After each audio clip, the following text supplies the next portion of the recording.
in between, if someone is trying to join, just let me know, okay? Because I cannot see if someone is trying or not. Just let me know.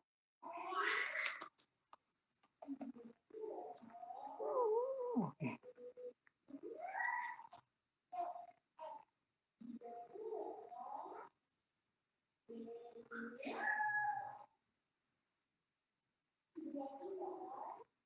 Okay.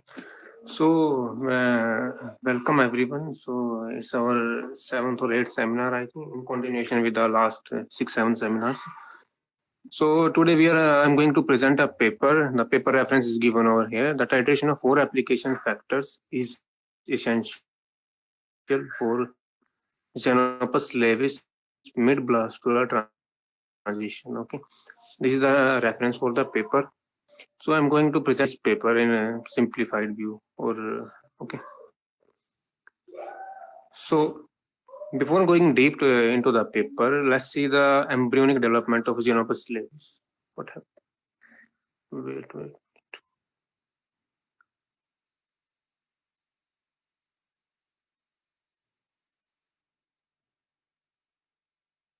Something is wrong.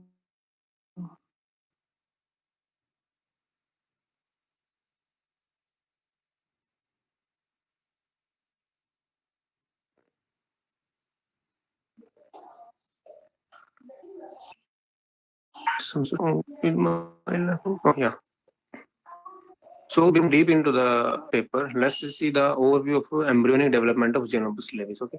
So, here you can see the gametogenesis. Gametogenesis is there, oocyte and sperm that fuse together to form, in fertilization to form the sperm. It's a zygote. Okay. So, after this, you can say this is the cleavage stage. Okay. It's a cleavage, and here zygote undergo cleavage, it develops into morula and then blastula. Okay. So this stage, this cleavage in the most of the, I would say in most of the metazoans, not only in the Xenopus, okay, in most of the metazoans, this cleavage is characterized by some characteristic features, okay. And what are those characteristic features? These are, as you can see here in the orange color box, the short cell cycle. The cell cycle here is very short, okay. Normally we see in somatic cells, the cell duration of cell cycle is around 18 to 24 hours. Normally, I'm taking the average. Okay. So here, if you see the stage of the cell cycle or duration of the cell cycle is just 3 to 4 hours. It's extremely short, okay, as compared to somatic cells. And the second one is the synchronous cell division. So every cell here, let's say zygote is converting into this 2 cell stage. Okay. So from there, these 2 cells will divide synchronously. It's not like this cell will divide earlier and this will divide later. No, these cells will divide at the same time up to this blastula. So it's a synchronous cell division. It's also important characteristic. And third one is no G1 checkpoint. As we see in normally in most of the somatic cell, every somatic cell, there are three to four checkpoints. Okay, G1 checkpoint, DNA replication checkpoint, and chromosomal alignment checkpoints or chromosomal segregation checkpoints. Okay, so but in these the cells which are in cleavage stage, they don't have any G1 checkpoint. Okay, and they express the maternal genes. Maternal genes, the genes which are already present in the zygote. We all know about this. So they present the maternal genes only. Okay, so this blastula then get implant into the uterus and it start basically differentiation of cells. The differentiation of cells start from this stage blastula, and it converts into the gastrula. Okay, this is, you can see the gastrula is a gastrulation stage. So the conversion of this blastula to the gastrula, this is called the mid blastula transition. Okay, MBT. This is the full form of MBT. This is the mid blastula transition in case of Xenopus, or you can generalize it for metazoans. Okay.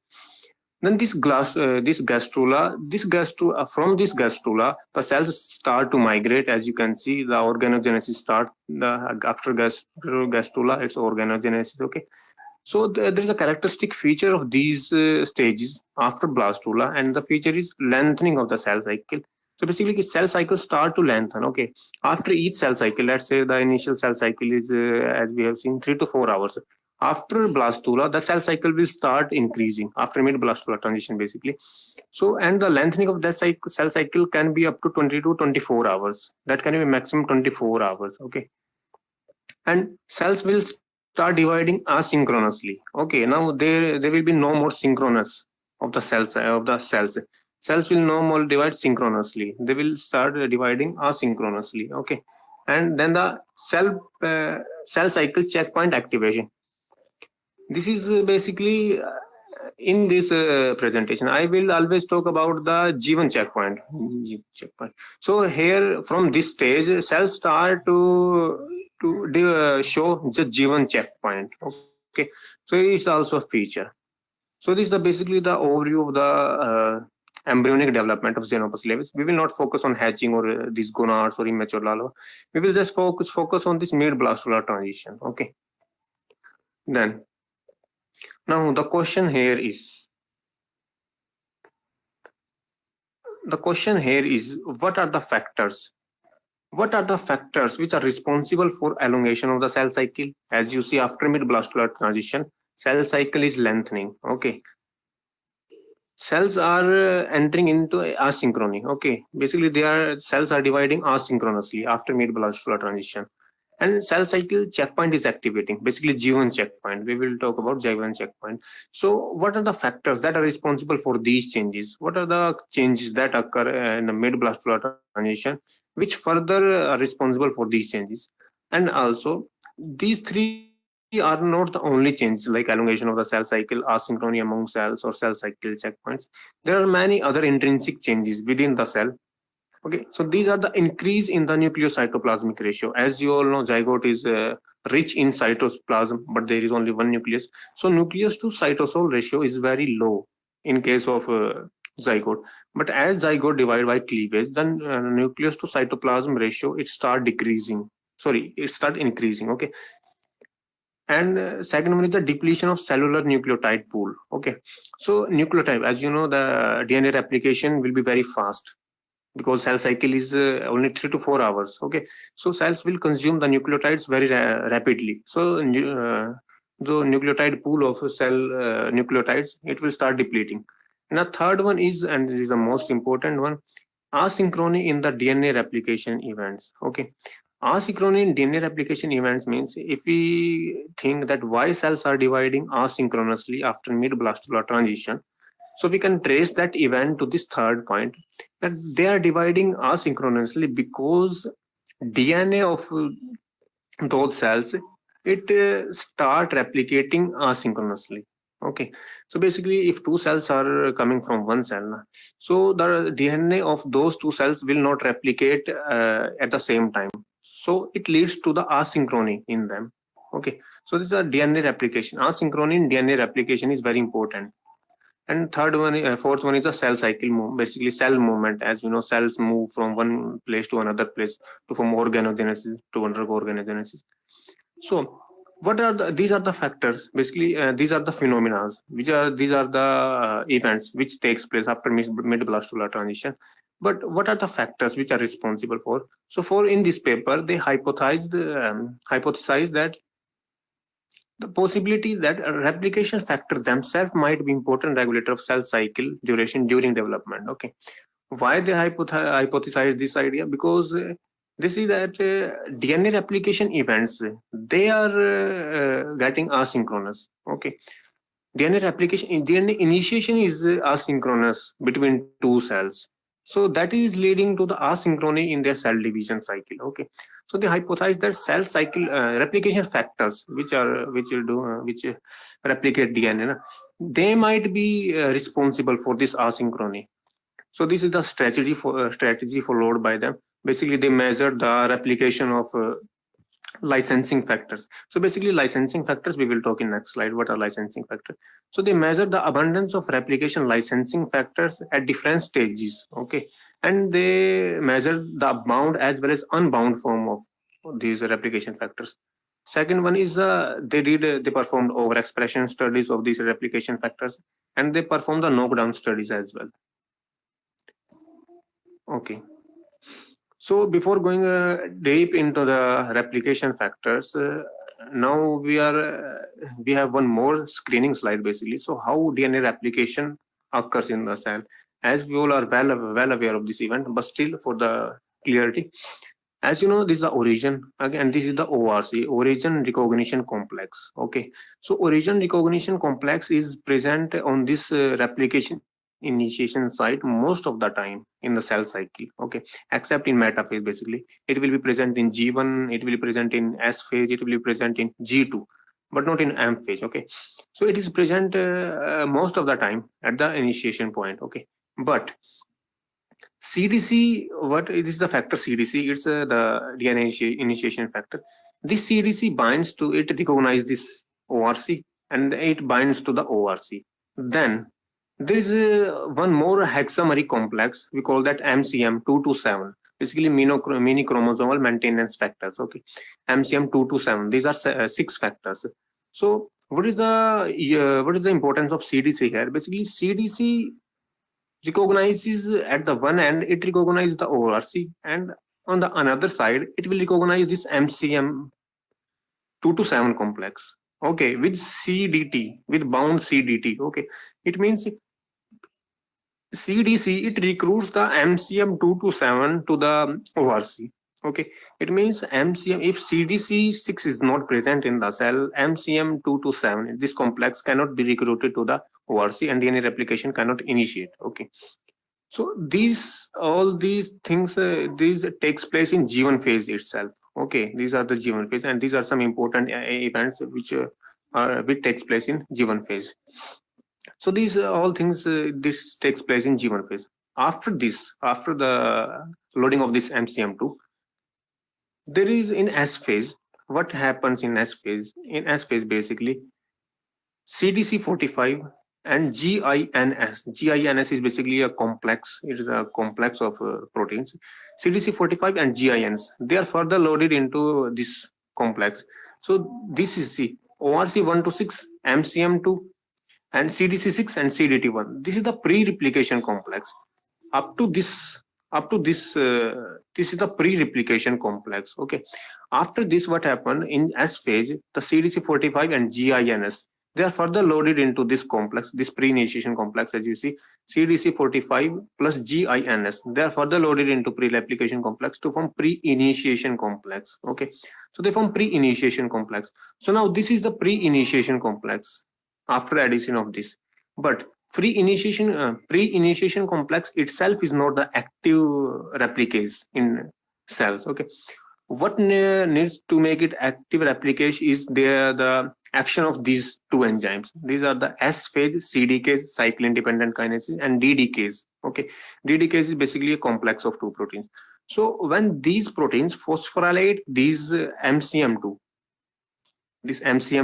when these proteins phosphorylate this MCM2, only then the cells can initiate the replication. Okay, only then the replication event will initiate it. Okay, so it means the function of these kinases is very important. Okay, and as they hypothesized in the previous slide, I told you that they hypothesized that DNA replication factors might be critical for lengthening of the cell cycle, activation of checkpoints after mid-blastocular transition. So for this, we need to screen all these factors. Which one of them is responsible? Okay, because there are many replication factors.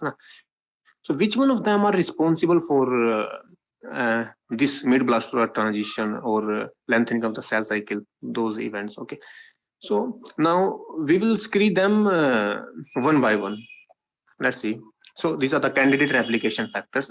So we need to screen all of them. So these are the initiation factors: ORC1 to 6, MCM2, CDC6, and CDT1. Initiation factors. These are the licensing factors. Okay, in the first slide only, I told you that licensing factors. So licensing factors are the factors which license the replicase complex to initiate the DNA replication. Without these factors, if these factors are present, initiation factors, if they are present, they cannot initiation replication. They cannot initiate replication. But after the presence, so after the action of these proteins, only they will initiate the DNA replication. So these are called licensing factors. Okay, and there are some other licensing factors: TRESLIN, RECQ4, and CUT5. Okay,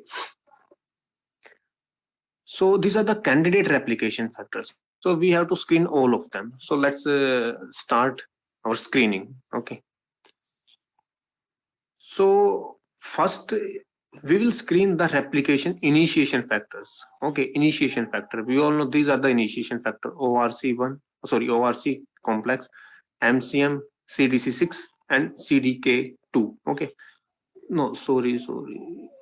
Yeah, basically, it's not an initiation factor. CDK2 is not an initiation factor, but we will screen this initiation factor in this slide only. Sorry for this, but it is not an initiation factor. Okay, it's a kinase. Okay, so I took this slide from some another paper.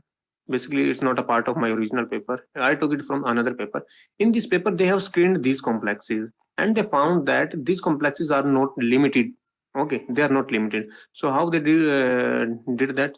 See, as you can see here, the band is the Western blotting. As you can see, as we are going right side, as we are going right side, the nucleocytoplasmic ratio is increasing. It means, see, here is 1000 nuclei per ml. At the 3000 nuclei per ml, 10,000 nuclei per ml. So nuclei to cytoplasm ratio is increasing from this side to this side. Okay, so it means they are mimicking the in vitro condition. They are mimicking the in vitro condition, na? Because see, as cells divide, as cells undergo cleavage, nucleocytoplasmic ratio increases in vivo conditions also. So they are mimicking the in vivo conditions here. Okay, and this ARAC plus 0 nuclei per ml, this is basically a negative control. You can see this ARAC is an inhibitor of DNA replication. ARAC. So, okay, and this is the recombinant MCM2. This is the basically control for MCM3. This is a recombinant XORC2. This is a control for XORC2. And this is the before addition of sperm nuclei. It is a control for both MCM2 and ORC2. Okay. So see here, as you are taking 1000 nuclei per ml, the level of, see at the level of MCM3 and ORC2. Okay. Look at the levels of expression. Okay. Second, if you are taking 3000 nuclei per ml, the level is not changing. Okay, there is no change in the level expression level of MCM2 and ORC32. Okay, if you are taking 10,000 nuclei per ml, still there is no change in the expression level of MCM2 and ORC. It means as cells are going from this 1000 to 10,000 nuclei per ml, there is no change in expression level of MCM2 and ORC2. It means they are not limiting. It means their expression level is still maintained in the cell. So they are not limiting in the cell. Okay, so this is the way they rule out the possibility of this MCM3 and ORC2 as basically they are not the limiting factors. Okay, so MCM2 and ORC2, we have ruled out the possibility of these two factors, ORC2 and MCM2. Let's come to CDC6. See, I told you in the first slide only that CDC6 is a very important factor to recruit the MCM. Okay, so if XORC is not changing, see, XORC is not changing, and MCM complex is not changing, it means MCM complex is successfully recruited to the ORC2. Okay, it's successfully recruited to the ORC2. Okay, it means, and what is the condition that it will be successfully recruited to the ORC2? Only in the presence of CDC6. It means CDC6 itself is not limiting. That's only after, if CDC6 is limited, then MCM2 should not be in this equal amount. Okay, it should be decreased as the concentration of nuclei is increasing. Okay, because if CDC6 is decreasing, MCM complex will normally be recruited to the ORC. Okay, so it means CDC6 is not limiting factor. Okay, so this is the way they rule out the possibility that CDC6 is not limited here. And then what about CDK2? CDK2 and cyclin E. This is the basically S phase kinase. It's also a limit. It is also not a limiting factor because the addition of active kinase did not accelerate the replication when the nuclei are present at 10,000 nuclei per ml. So you can refer this paper. This is a different paper. You can refer this paper. So in this paper, they have studied all these four factors: ORC, MCM, CDC6, and CD2. So in this slide, we have ruled out the possibility that these four factors are limited. Now let's go to the another factors, some remaining factors.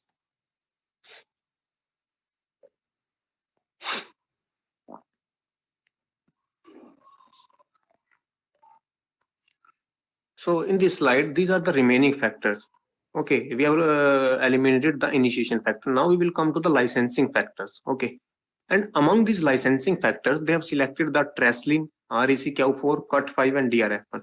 Basically, as you can see, there Treslin, REC-CAV4, CUT5, and DRF, they are not present here because the difference is that they are what I am showing here. You the licensing factors in the green color box. They are the yeast. Okay, they are the yeast proteins. Okay, and this in a red color box, they are from xenopus, so they are the homologous proteins between yeast and xenopus. Okay, so this as you can see, DBP11 in this yeast in green color box, it's homologous to that REC-CAV4. It's in xenopus. Okay, so from here we will talk about these four factors: Treslin, REC-CAV4, CUT5, and DRF1. So are you people here?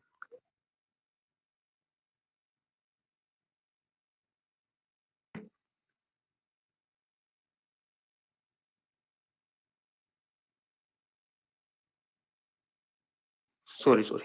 Now we will focus on REC-CAV4, Treslin, CUT5, and DRF1. So here this is the in vitro overexpression of REC-CAV4, Treslin, CUT5, and DRF1 in Xenopus egg extract. Okay. So you see here, this is the beta actin, this is the control. Okay, beta actin is the control. ORC1 is the same thing. Okay, I told you, origin recognition complex. ORC, MCM2, MCM4, MCM5, MCM7. Okay, so these are the initiation complex. As you can see, this is the mid blastular transition.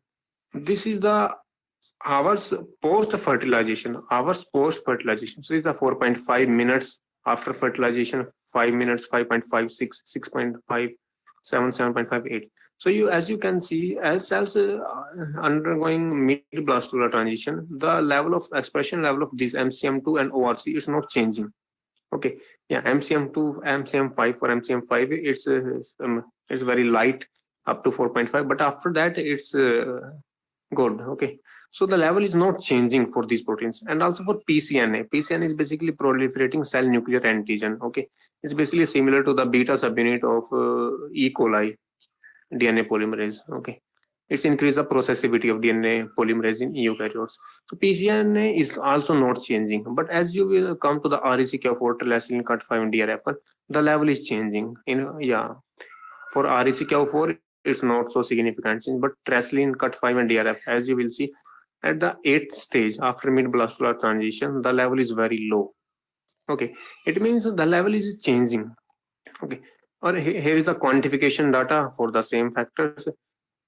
Ratio of protein 8/4. So this is the ratio of protein at this 8th stage by 4.5 stage.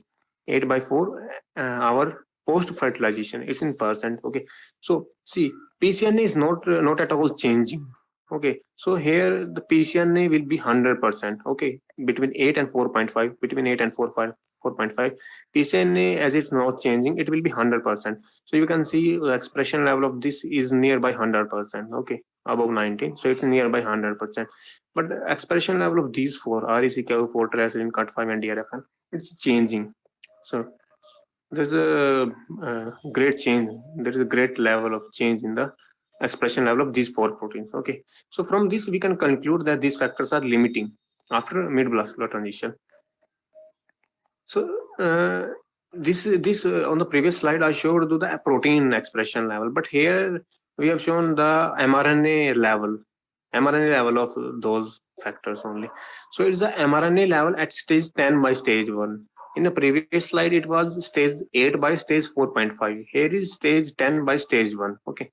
As you can see, the mRNA expression level, ORC1, ORC2, 3, this is the same ORC complex, CDT1. Okay. So these are the basically pre-replication complex or initiation complex, initiation factors. These are expression level, as you can see.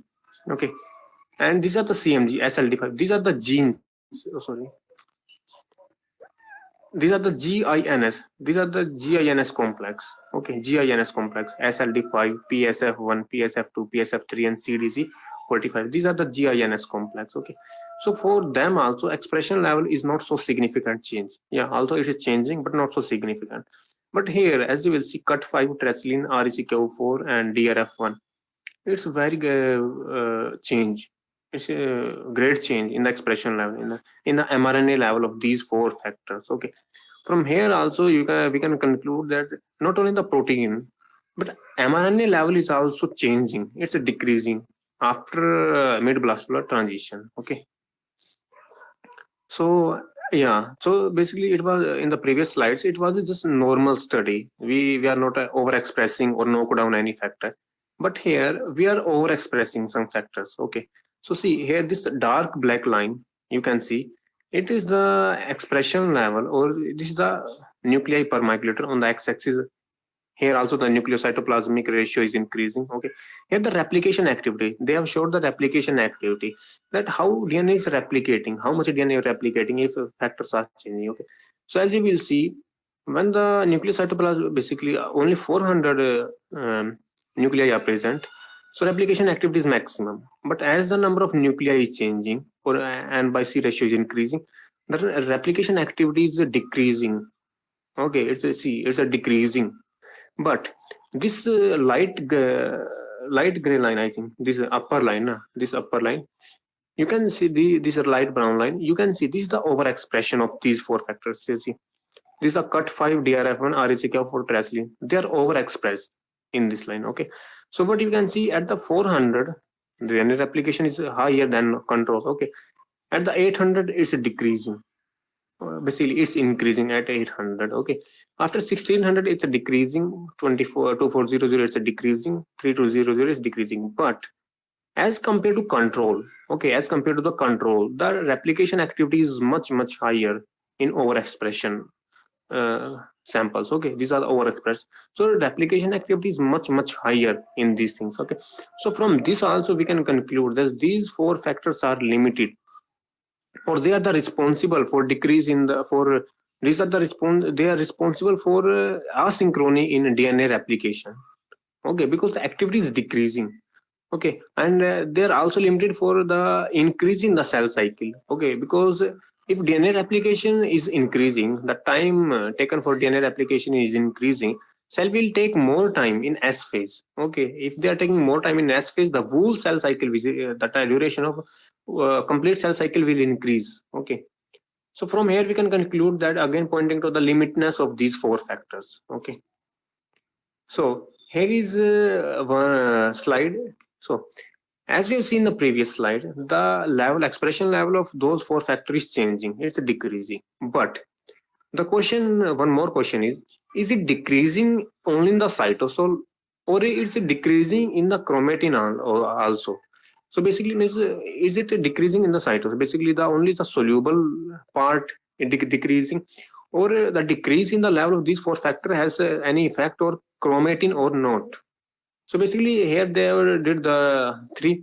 This is the input. This is the total protein content of the cell, bound plus unbound. Okay, they have isolated the total protein content from the cell. This is basically the input total. Okay, unbound basically cytosolic, and basically bound basically the which is bound to the DNA. They have isolated the total. Okay, so see, as you can see, 800, 1600, 2400, and 3000 and 0. Okay, so the total protein level, if you will see, this is the tracylin, the total protein level is not changing.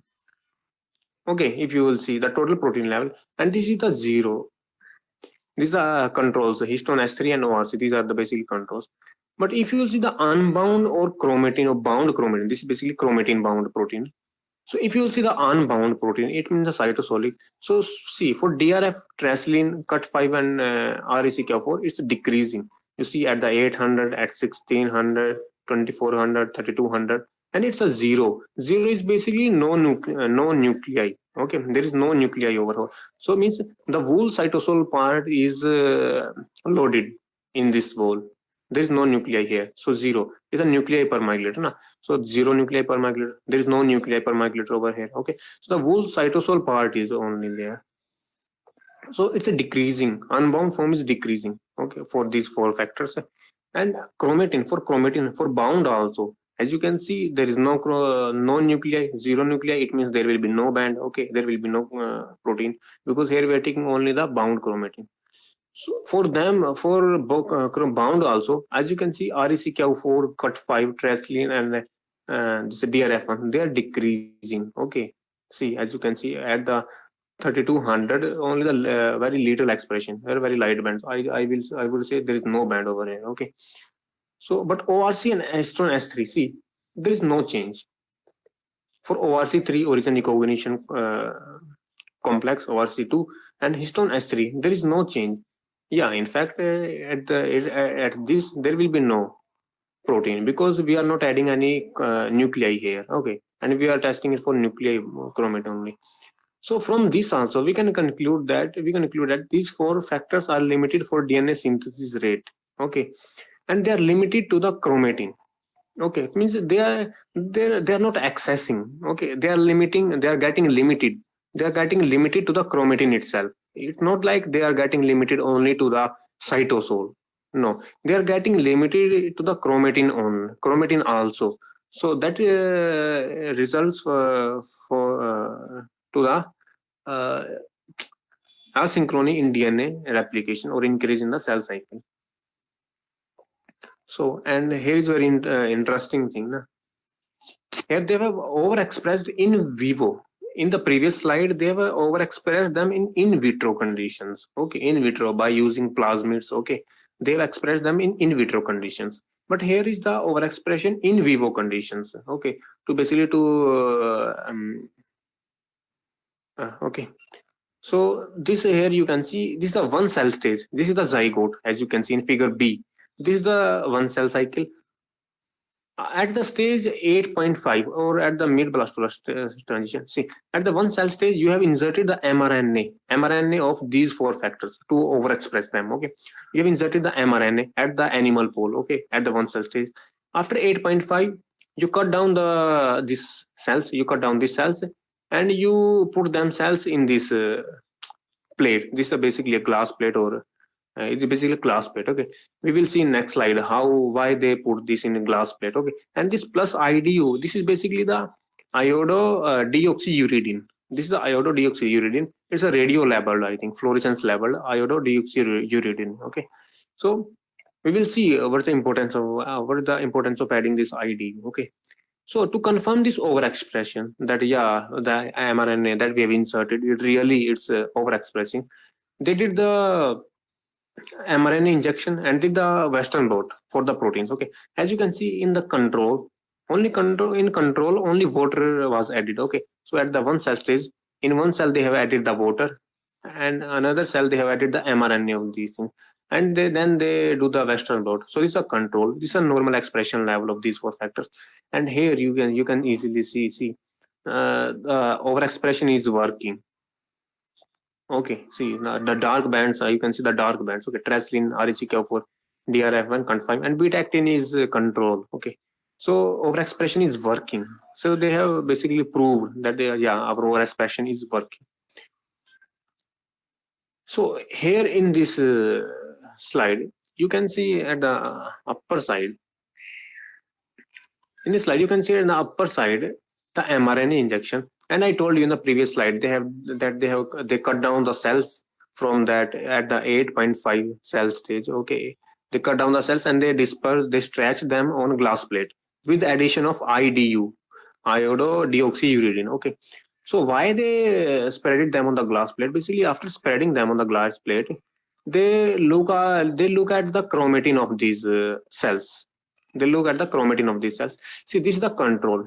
Here the green color spots, what you are seeing, the green color spots, they are the initiation sites. Okay, they are the initiation. I will not say initiation. Basically, they are the addition where IDU has added.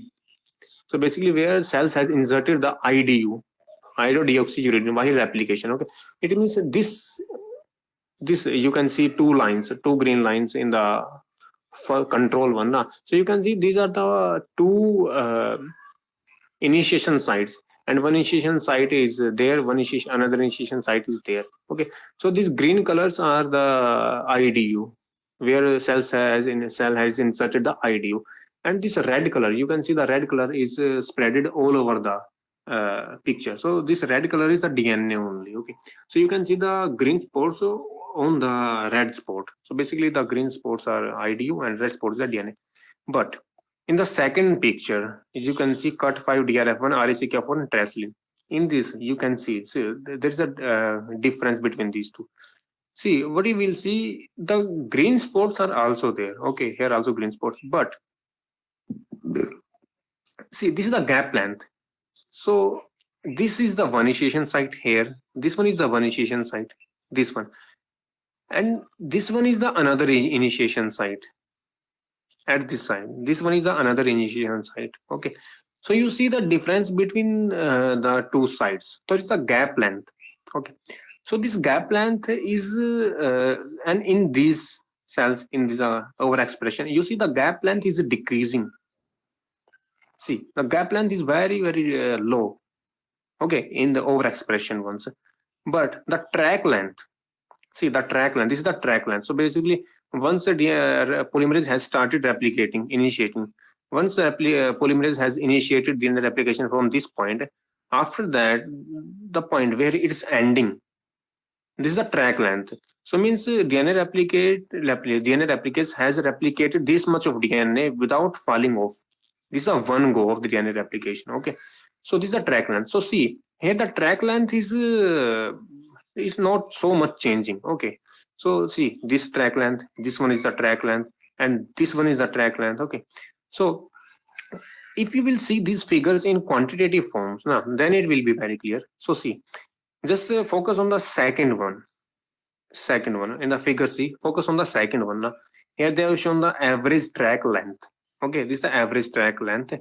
So the black are control, black one is the control, and this light one is the overexpression one. So these are the overexpressed cells. So you can see the average track length is same. Basically, it's less, although it's less, but you can say it's the same. Okay, and it's around 9 kb, or you can say 10 kb. Okay, it's around 10 kb for both control as well as overexpressed. But average gap length, you see here the average gap between the labels. Okay, in the third one, you can see the average gap length is very low for the overexpressed ones. Okay, and it's very high for control ones. Okay, it means if average gap between two labels is low, it means there is a difference in the initiation sites. Okay, from third one you can conclude that there is a difference in the initiation points, because average gap length is low. If DNA initiation is starting if it's initiating at more sites, then the average gap length will be low. But if it is initiating at a very low number of sites, then those sites will be very far from each other, and the average gap length will be very high, and that is for control. It means in overexpressed ones, in overexpressed cells where we have overexpressed the protein, so number of initiation sites is increasing. Okay, and but average track length is same. It means average track length indicate for the elongation. Okay, it's indicate for the elongation. It means elongation is not affected. Elongation is not affected in control one as well as in the overexpress one. Okay, so it's not affecting. It's not affected. It means the overexpression of these four factors has no effect on the elongation, but it do has the effect on the initiation of DNA replication. Okay, and you can say that this is a figure replication extent. We have seen earlier also. So from these two figures, we can conclude that overexpression of these four factors, RECK4, TRACLIN, DRF1, and CUT5, it has it's limited or least limitedness. We can track to the initiation of DNA replication. But elongation is not affecting. As you can see, the elongation is not affecting, only the initiation is affecting. Okay, so it's a very important slide. We will see the importance why. Okay, so in the third one, this is also a very important slide. In this slide, what you can see, these red color dots, what you are seeing, these are the control cells. So each dot, let's say here, this dot you are looking at, this dot, if you are looking this one dot, it represent a one cell. Okay, it represent a one cell. In the same way, this black dot, if you are looking at this black dot represent a one cell. But this black cell is a overexpressed cell, and this red cell is a control cell. Okay. So now, if we track the division of cells from cleavage ninth, okay, ninth cleavage basically, and we will see the time from fourth cleavage. So basically, is the time point, is the time axis, and this is the cleavage axis. Okay, and at the 12th stage, it's a mid blastular transition. Okay, so you can see at the ninth cleavage, most of the cells are dividing at the same time. See, all the red cells as well as all the black cells, they are compressed here. Okay, so they have merged here. Black spots you are not seeing because they are hidden. They are hidden by these red ones. Okay, so you will say you are looking at only the red. So black are behind these reds. Okay, so most of all the cells are dividing at the same time. It means synchronous. Cells are synchronous here. Okay, as the time period is increasing. Okay, as the time period is increasing, you see at the 10th cleavage occur at the 200 minute. Okay, so you see there is some appearance of black, black cells there. At the 11th also, yeah, most of the cells are dividing at the same time. At the 12th also, most of the cells are dividing at the same time. But after mid blastular transition, what you are seeing, the red dots are dispersing. Okay, red dots are spreading. It means the control cells, they are not now dividing at the same time. No, now they are not dividing at the same time. One cell, see, most of the cells are dividing at the 300 minute. And you see the here, that these cells are dividing even at the after 450 minutes. Okay, these are the control cells without overexpression. So what does it indicate? It indicates the asynchrony. It indicates the asynchrony in the cells. It means the cells are cells are no more synchronized after mid blastular transition. Okay, but you see the reds, the black cells, okay, basic black dots. They represent the overexpressed cells where we have overexpressed these four factors. So see, at the even after the mid blastular transition, all the cells are at the same point. Okay, basically they are dividing at the nearly same time. Okay, at the 14th cleavage, overexpressed cells are also starting dispersing. Okay, they are also starting. They are also dividing asynchronously. Okay, they are also dividing asynchronously. But one important thing, what you will observe between these and these cells is that the number of cells which are dividing in a limited time period is also decreasing. So see, for control cells, if I will consider the time period maximum 500, so see here there is no, basically here are red cells as well as black cells, but at the 15th cleavage there is no red cell. It means there is no control cells. It means there is no control cell which is dividing within the time period of 500 minutes.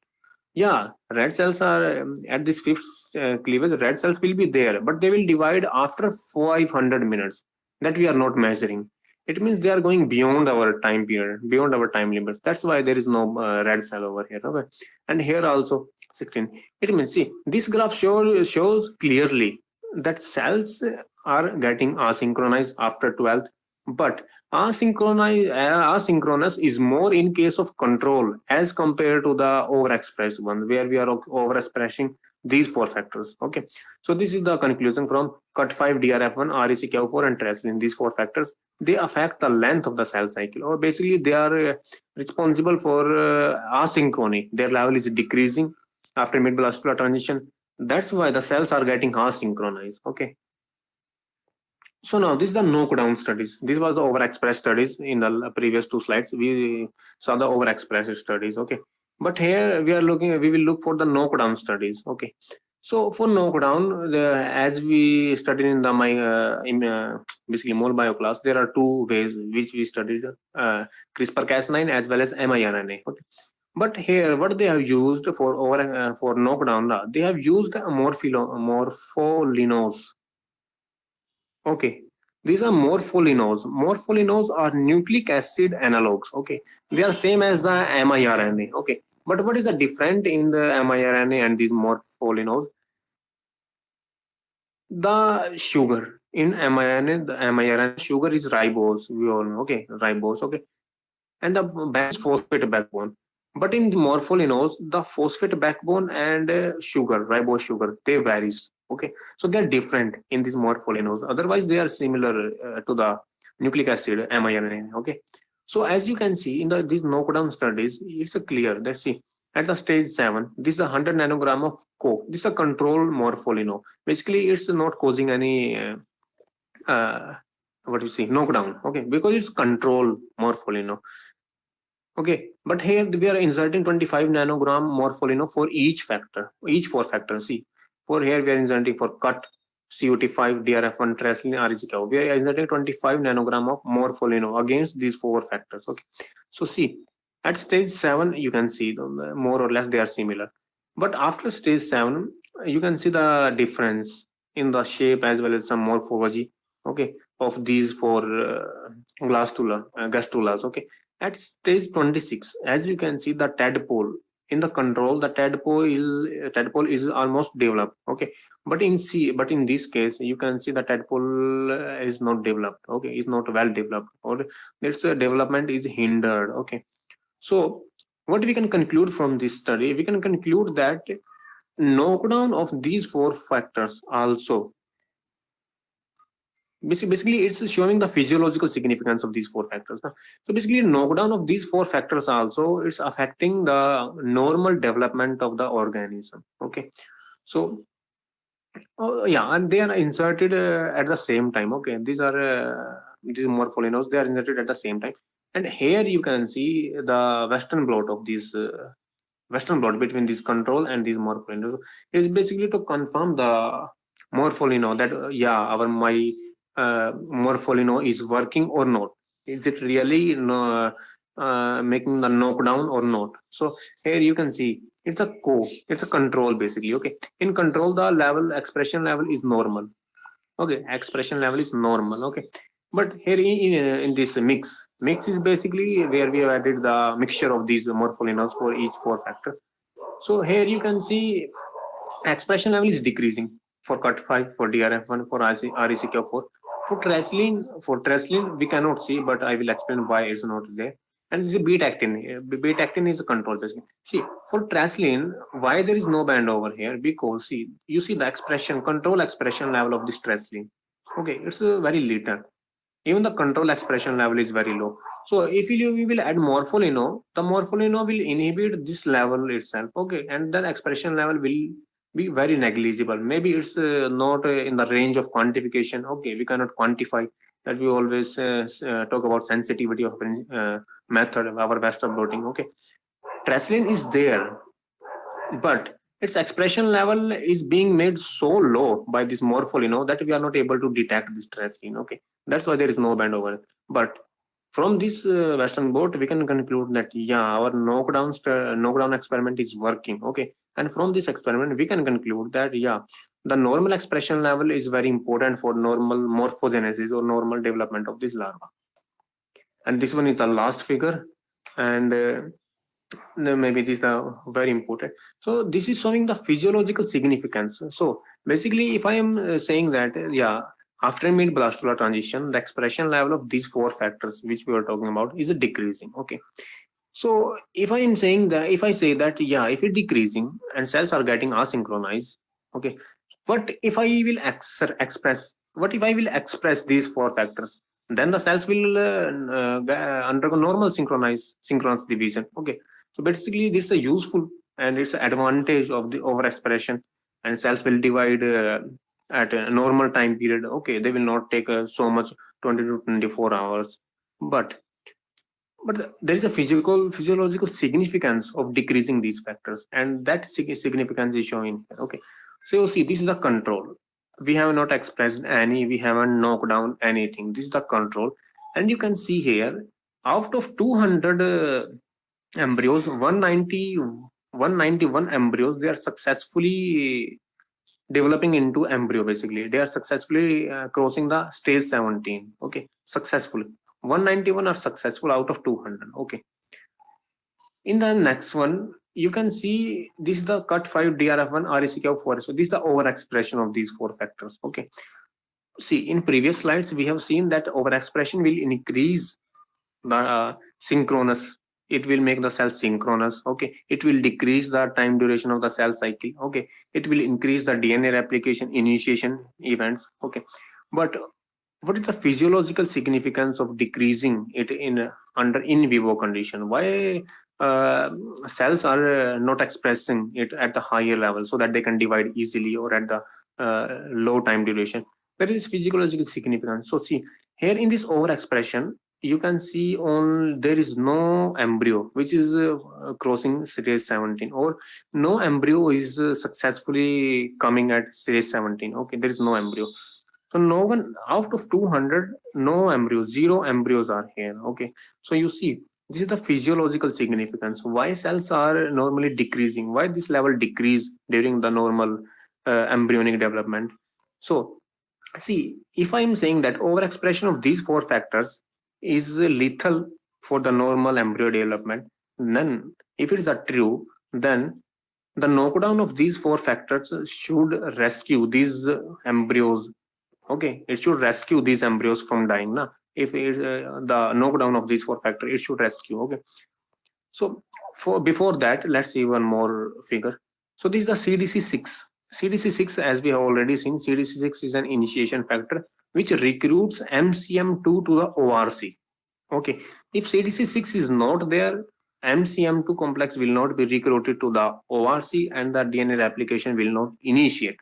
Pre-replication complex will not form. Okay, so here what they have done, they have knocked down the, basically they knock down the CDC6.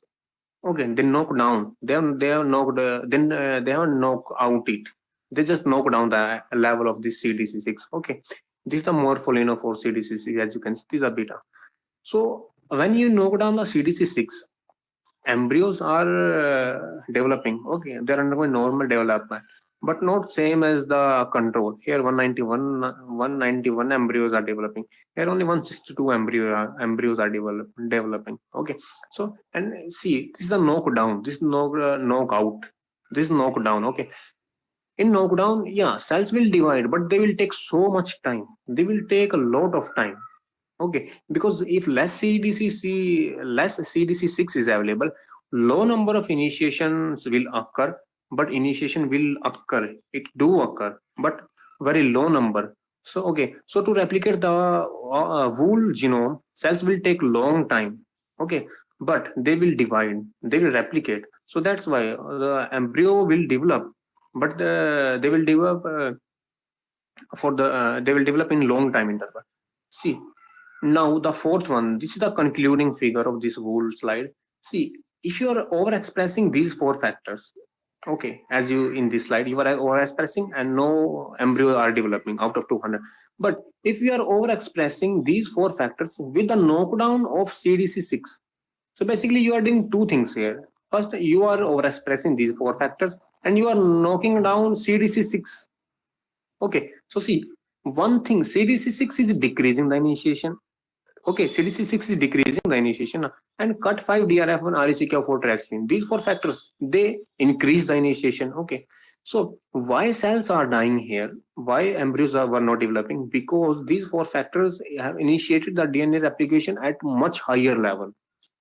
Okay, which cells cannot sustain, because basically cells cannot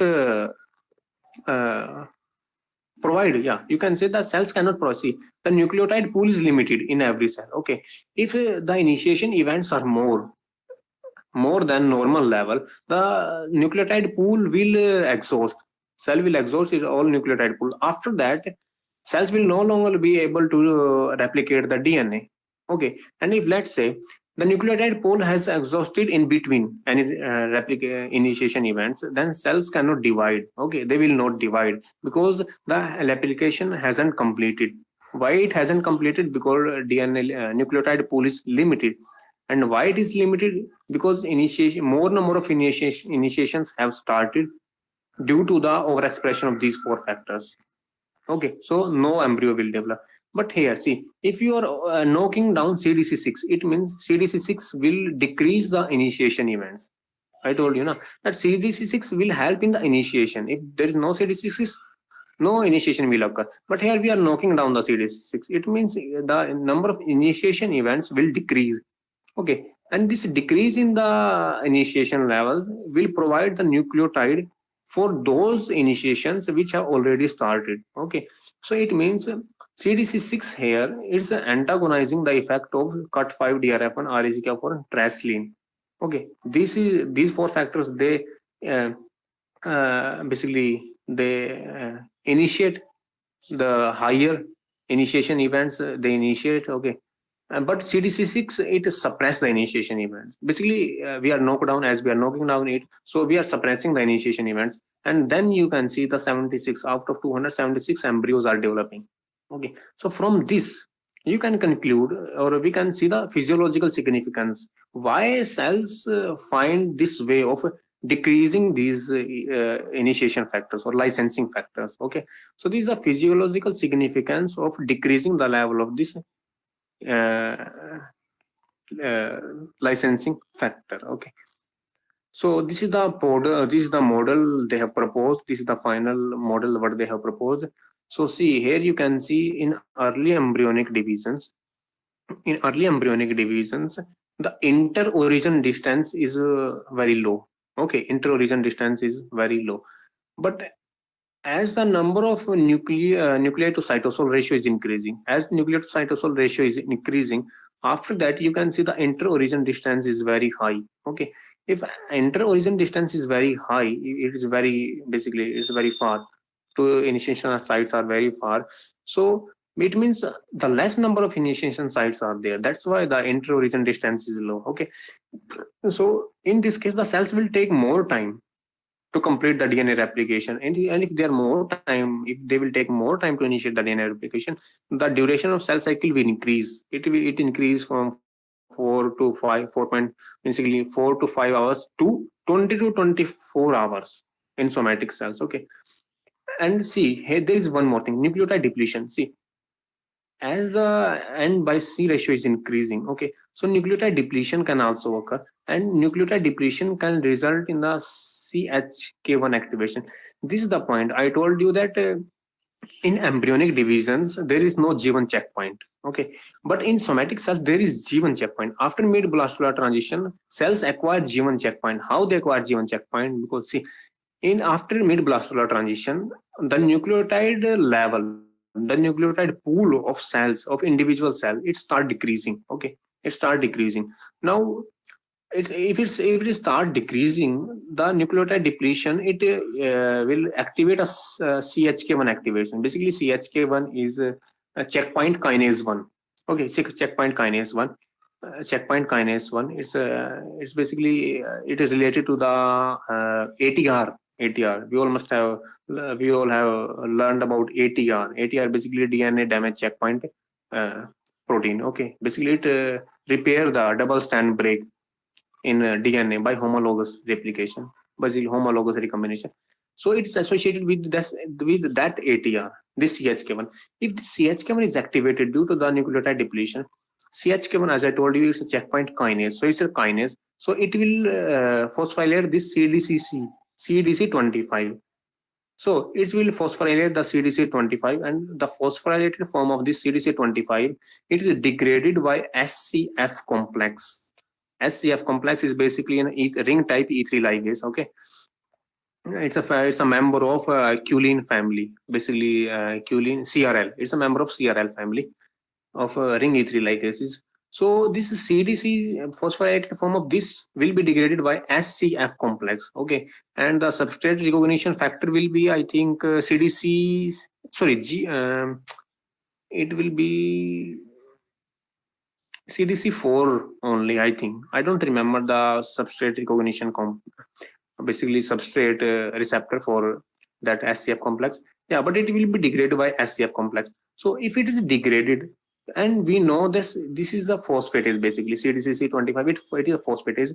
It activate, in normal condition, it activates the protein kinases, basically CDC kinases.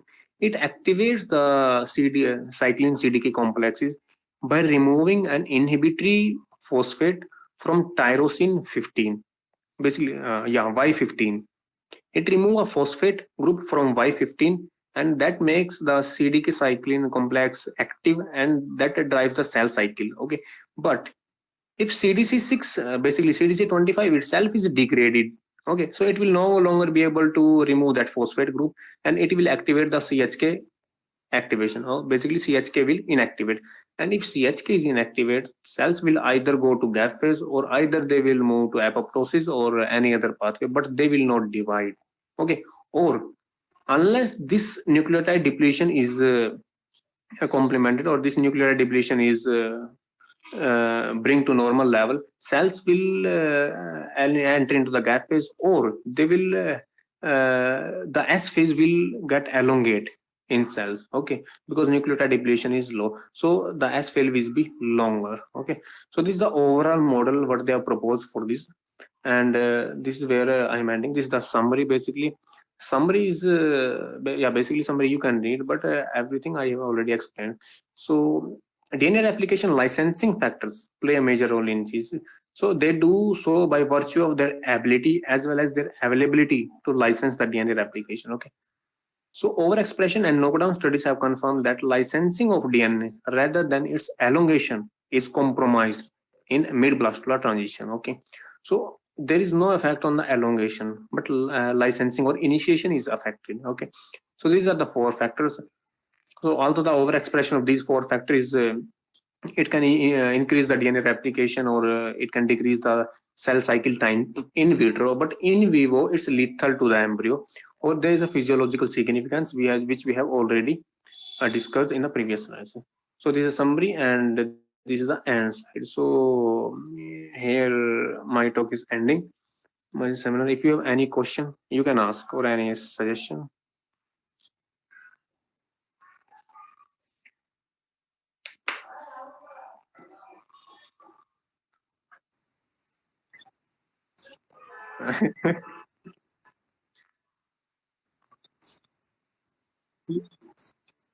Yeah.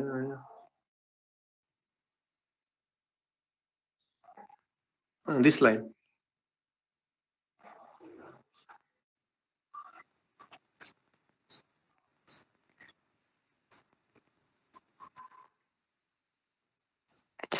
It's not visible. Maybe.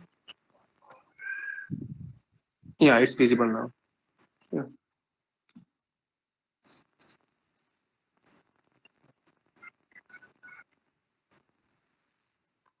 Yeah. The iodine deoxyuridine.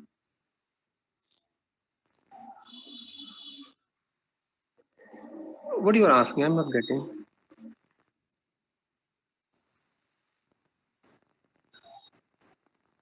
No, ID. Basically, this this IDU.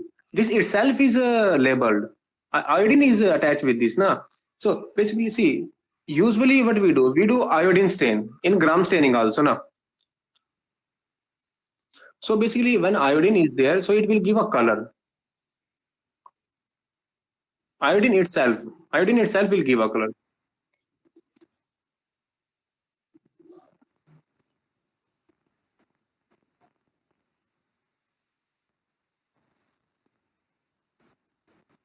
Yeah.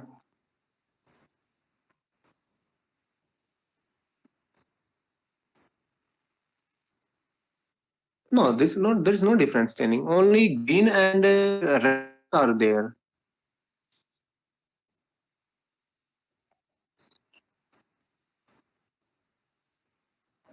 No, the wool DNA is red. They're just showing that no, they are just tracking the DNA. Where is the DNA? Okay, the wool DNA is red. Red is not for specific. The wool DNA is red in both cases, in control as well as in overexpressed. Basically, but they are just tracking where the initiation is happening and what is the track and what is the length of those tracks, replication tracks. Okay, by IDU.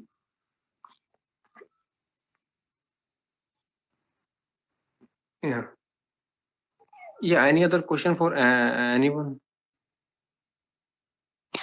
Deepak, it was a nice talk. And in that Western blot Yeah. of all these licensing factors, no, the MDM5 was showing light band during the first, like post first few hours. What is the significance of that? In which slides can you just tell me? I can shift to that slide. Can you go back to the Western blotting slide of licensing factors?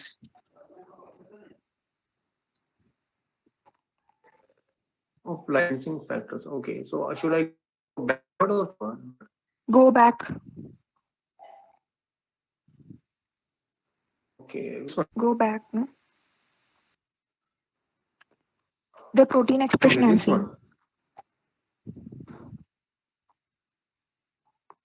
Okay, wait. I went Yeah, there, but this I one think it's only. taking time. So yeah, Okay, okay. see the in MCM5 it is not having any band during the Okay, first MCM5, few yeah, it's hours. showing light band as okay. Here is a dark band. Yeah. Okay. What is the significance of that No, thing? Like in vivo?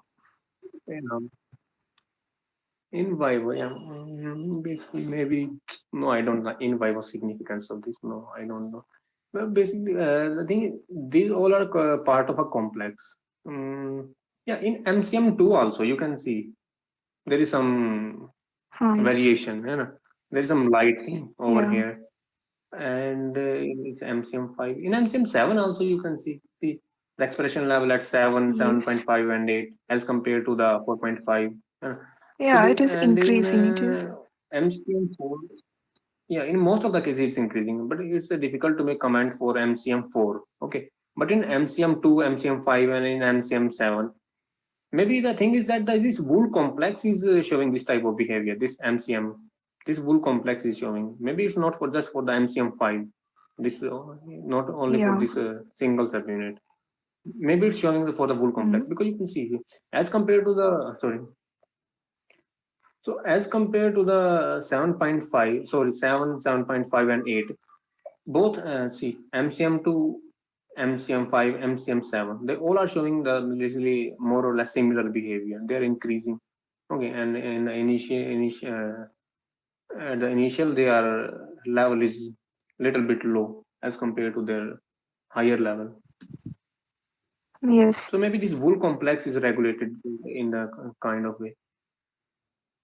Okay. Okay, fine. Yeah. So any other question for anyone? Hey Deepak, move this side. Yeah. Can you go to the last Which slide? please? Last one. Okay, last slide. Yeah.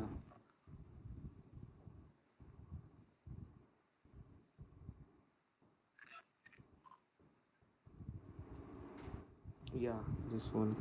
This Here one? Okay. the trend was that the interorigin distance between the early embryonic divisions. I mean to say that Yeah. uh, what do we call that? The initial stages of the embryonic development. The interorigin distance Yeah. is very small compared to uh, the last stages of the embryonic stage. So is this Yeah. the trend that is usually seen in the organisms, or there is some contradiction between that? So basically, you are asking that well, basically, so this type of behavior is observed in all other organisms, all eukaryote basically. That in early Yeah, embryonic divisions, the interorigin distance will be in comparison to the organism that on which it was for which it was studied in comparison to other organisms. okay. Okay. So I told you in the first slide only. Okay. So basically, see why this interorigin distance is low and why it is high at the S phase or basically after mid-vascular transition. Okay. Yeah, So this type of yeah, that exactly. yeah. In the first slide also, I told you that this mid-blastular transition is a characteristic feature of most of the metazoans. Okay, Yeah. and in metazoans, the early embryonic division they are characterized by cleavage.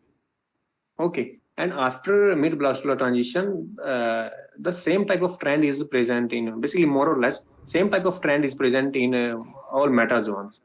So basically, the period of the cell cycle or duration of cell cycle it increases in all organisms. You can see in humans. You see in humans also. In human also, it increases after mid-vascular transition. Okay, so it's you can journalize it in a way. You can journalize it because it's they have shown here for most of the metazoans. They told that most of the metazoans they follow this type of trend. So you can journalize it in a way. So So any basically, other what question for anyone? so Deepak, basically what happens is the inter-origin distance tends to decrease as the embryonic development progresses. Is that what you are trying to say, or is that the proposed Yeah, model yeah, is yeah. saying? But only yeah, only this the proposed model saying. Yeah. Okay. Yeah, and but that inter-origin distance it will increase up to a level basically, na. It won't like that if you are at the 6 month of your embryonic development. Let's say it's I'm just assuming it's 2 micrometer, okay, and at the adult it is let's say 5 micrometer, okay, and at the 20 at the age of let's say 50 it's a 10 micrometer, okay, and it's not like that. After that also it will start increasing. Okay, no. So basically, cells also need some time. Basically, why it is decreasing? That's also a question. Why this distance is decreasing? It's decreasing because cells are not getting enough nucleotides. Enough nucleotides, no? They're not getting enough nucleotides to initiate so much of initiation events. Once है ना? the all So in the nucleotides meantime, are, let's say, consumed, then up to that limit only the inter-origin distance will be increased. After that it will be no, arrested at a particular. no, basically cells have found a way that they will not go to that point. That first they will exhaust their own nucleotide pool, and then they will stop for some time, and then that time they will get more nucleotide. Then they will start initiating. No, they have found the way that they will even the starting itself they will initiate less number of initiation events. Okay, so let's say if there are 5 initiation events and 10 initiation events, so 5 will consume less nucleotide, na. 5 initiation events, 10 will consume more. Okay, yeah, time taken for whole DNA replication will be less for 10. Okay, but for 5 the nucleotide consumption will be less. So that's why they are decreasing the number of initiation events. Because see, the size is decreasing, cell size is decreasing, cytoplasm is decreasing. And if cytoplasm is decreasing, it means the cell machinery to synthesize nucleotides or every other macromolecule is decreasing, it's getting limited. Okay, so cells cannot initiate any number of initiation events because they have limited machinery now. But at the zygote stage, the cell size is very big. As we all know, the ovum is full of everything, nucleotides, proteins, mRNAs, everything. That's why the number of initiation events is high over there, because cells know that their nucleotide pool is enough, okay, to fuel the need of these all initiation events. That's why it's increasing. Okay. Thank you. Okay. So anyone else has any question? Okay, I think no one has any question. So yeah, I have to satisfy me that it was a good talk. Although only 6 people are there, but 6 are enough. Yeah. So I think if there is no more question, yeah, you can refer this paper. I can share this PPT if you people want. I can share it in group. Now you can refer that paper. The reference is over there in the first slide. You can refer that paper if you have any more doubt, or you can contact anyway. You can contact. We can discuss. Okay. Okay. Thank you, everyone. Thanks for listening.